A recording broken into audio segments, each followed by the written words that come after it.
আসসালামু আলাইকুম রহমতুল্লাহ। আপনি কি জানেন দিনের প্রথম নামাজ ফজর মিস করলে পুরো দিনের বরকত হারিয়ে যায়? আজকের ভিডিওতে আমরা জানব কী কারণে আমাদের ফজরের নামাজ মিস হয় এবং এর আসল সমাধান কি। রাসূল সাল্লাল্লাহু আলাইহি সাল্লাম বলেছেন, যে ব্যক্তি ফজরের নামাজ আদায় করলো সে আল্লাহর জিম্মায় চলে গেল। একটি ছোট গল্প বলি। একজন যুবক ছিল। সে রাতে দেরি করে ঘুমাতো, অনেক রাত পর্যন্ত ফোন চালাতো, কখনো গেম খেলতো, কখনো সোশ্যাল মিডিয়ায় ঘন্টার পর ঘন্টা কাটাতো। সেই রাতে যখন ঘুমাতো তখন বলতো, কাল সকালে উঠবো ইনশাল্লাহ। কিন্তু প্রতিদিনের মতো অ্যালার্ম বাজতো, সে অচেতনভাবে বন্ধ করে আবার ঘুমিয়ে যেত। ফজরের আজান হয়ে যেত, সূর্য উঠত, আর সে তখনও ঘুমে ডুবে থাকতো। এভাবে চলতে চলতে তার অন্তরে অশান্তি চলে এলো। কোনো কাজে মন বসতো না, সবসময় চিন্তায় ডুবে থাকতো। সে বুঝতেই পারছিল না ফজরের বরকত হারিয়ে যাচ্ছে প্রতিদিন। একদিন ওই যুবক এক আলেমের কাছে গেল। আলেম তাকে বললেন, ফজর শুধু নামাজ নয়, এটা হলো তোমার রিজিক ও জীবনের বরকতের দরজা। শয়তান তোমার কানে ফুঁক দেয় আরেকটু ঘুমাও, এবং ফজরের সময় তোমার ঘুমকে গভীর করে দেয়। কিন্তু তুমি যদি খাঁটি নিয়ত করো ফজর নামাজ পড়ার, তাহলে আল্লাহ তোমাকে শয়তানের হাত থেকে রক্ষা করবে।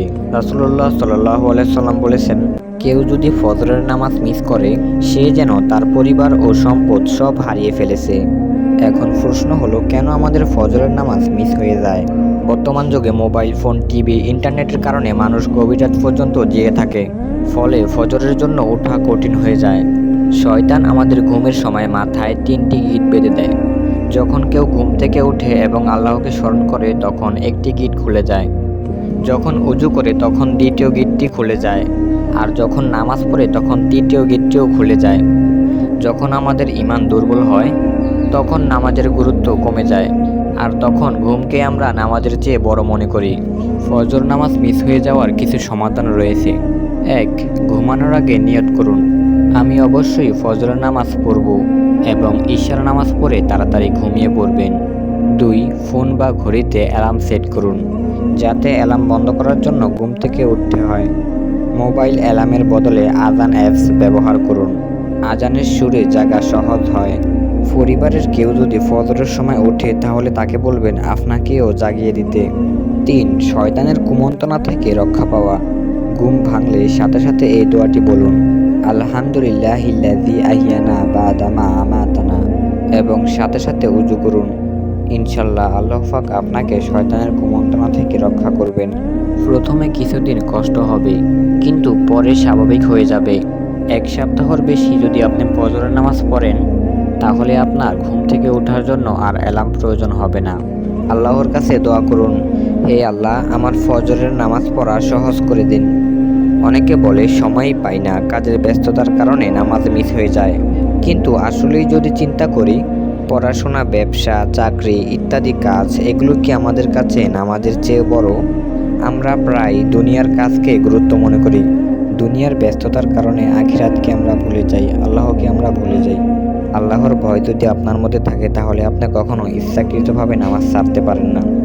প্রতি রাতে ঘুমানোর আগে ফজরের নামাজ নিয়ে একবার ভাবুন, আমি যদি কাল বেঁচে থাকি তাহলে নামাজ অবশ্যই পড়ব।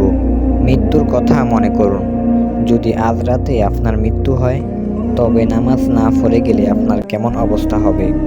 এক সাহাবী ছিলেন যিনি কখনো ফজরের নামাজ মিস করেননি। একদিন তিনি অসুস্থ হয়ে পড়লেন। তারপর তিনি অনেক কষ্ট করে মসজিদে গেলেন। লোকেরা তাকে জিজ্ঞেস করলো, আপনি তো অসুস্থ, আপনি এত কষ্ট করে কেন মসজিদে আসলেন? তিনি বললেন, যে আল্লাহ আমাকে জীবন দিয়েছেন তিনি আমাকে ফজরের নামাজ পড়ার শক্তি দিয়েছেন। আমরা যদি একটু চেষ্টা করি তবে আল্লাহ আমাদের সহজ করে দিবেন ইনশাআল্লাহ। এখন ফজর নামাজ পড়ার কিছু উপকারিতা সম্পর্কে কথা বলি। ভোরে ওঠা শরীরের জন্য অনেক উপকারী।